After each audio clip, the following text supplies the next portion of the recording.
இப்படியே நம்ம பேசிக்கிட்டே இருந்தோமா, வெயில் வேறு ஓவர் அடிக்குன்னு எல்லாம் நிழல் பக்கம் ஒதுங்கிருந்தாடா. இங்கே வாங்க, வெயில் அடிக்கிறது ஒரு பக்கம் இருக்கட்டும். எலெக்ஷன் அனௌன்ஸ் பண்ணிட்டாங்க. ஏப்ரல் 23 எலெக்ஷன் வரப்போகுது. இடப்பட்டது ஒரு மாதத்துக்கிட்ட தான் இருக்குது. இது உங்களுக்கு போதுமானதா? அரசியல் கட்சிக்கு போதும்காக உங்களுக்கு போதுமானதா? யார் நல்லவர் வல்லவர் அப்படின்னு பகுத்து பிரித்து ஆஞ்சு ஓட்டு போடணும்ல அப்படின்னு கேட்டான். பட்டனை அமுக்கிறதுக்கு ரெடியாக இருக்கிற மாதிரியே பதில் சொல்கிறாங்க. இன்னும் 1 மந்த் இருக்குது. அந்த 1 மந்த்துக்குள்ளார இவங்க வந்து கண்டிப்பாக போதுங்க. இந்த காலம் பத்தாது. குறைஞ்சபட்சம் 1.5 மாதமாவது வேணும். 45 நாள் அல்லது 2 மாதம் வளர்க்காது கால அவகாசம் தரணும். போதுமானது. இதுக்குள்ளார அவங்க செஞ்சுருக்காங்க. அவங்களோட பிரதிநிதிகள் இருக்காங்க, அவங்களும் சேர்ந்து அவங்களுக்கு வாக்கு சாகிதப்ப 1 மணி நேரத்தில் வந்து நம்ம சிந்திச்சு செயல்படலாம், வாக்களிக்கலாம். இதுக்கு வந்து கால அளவுகளும் தேவையே இல்லை. ஏற்கனவே தெரிஞ்ச வேட்பாளராக இருந்தால் 1 மாதம் போதும். இல்லைன்னா அவரை பற்றி கொஞ்சம் தெரிஞ்சுக்கிறதுக்கு கூட கொஞ்சம் அவகாசம் தேவைப்படும். 1 மாத கால அவகாசம் வந்து போதுமானது கிடையாது.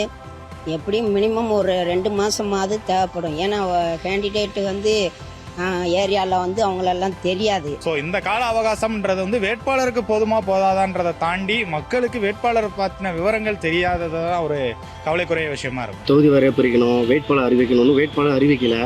இது மக்களுக்கு எப்படி யார் வேட்பாளர்ன்றது கன்ஃபியூஷனாக இருப்பாங்க. இது இப்போ வந்து ஒவ்வொரு கட்சிக்கும் இது வந்து பார்த்திங்கன்னா மன உளைச்சல், இது அவங்களுடைய தொகுதி பங்கீடு எல்லாமே இருக்கிறது.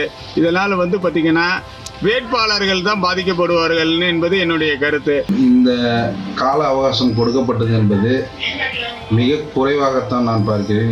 கூட்டணி சேருவது என்ற குழப்ப நிலையிலும் கூட்டணி கட்சிக்கு தலைமை வைக்கின்ற கட்சிகள் இடப்பங்கீடுகளை பகிர்வதிலும் சிக்கல் ஏற்பட்டு இருக்கிறது. இந்த கால அவகாசம் போதாது. தேர்தல் ஆணையத்தின் மேலே வந்து தவறு கிடையாது. இங்கே இருக்கிற அரசியல் கட்சிகள் வந்து ஆல்ரெடி வந்து பார்த்திங்கன்னா கூட்டணி பேச்சுவார்த்தைகள் நடத்தி சரியாக வந்து தயார் நிலையில் வந்து வேட்பாளர்களை வச்சுருக்கணும்.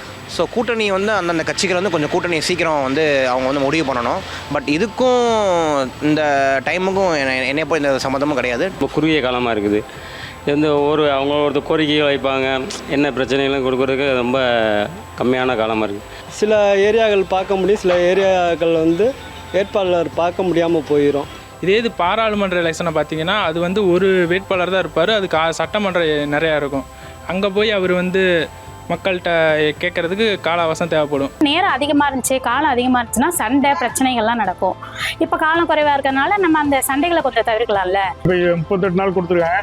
இதே அதிகம் தான் சார். இதே கூட இன்னும் கம்மி பண்ணோன்னா இன்னும் கொஞ்சம் இலவசங்கள் போக்குவரத்துல குறையும். வாக்காளர்களை குழப்பிடும்.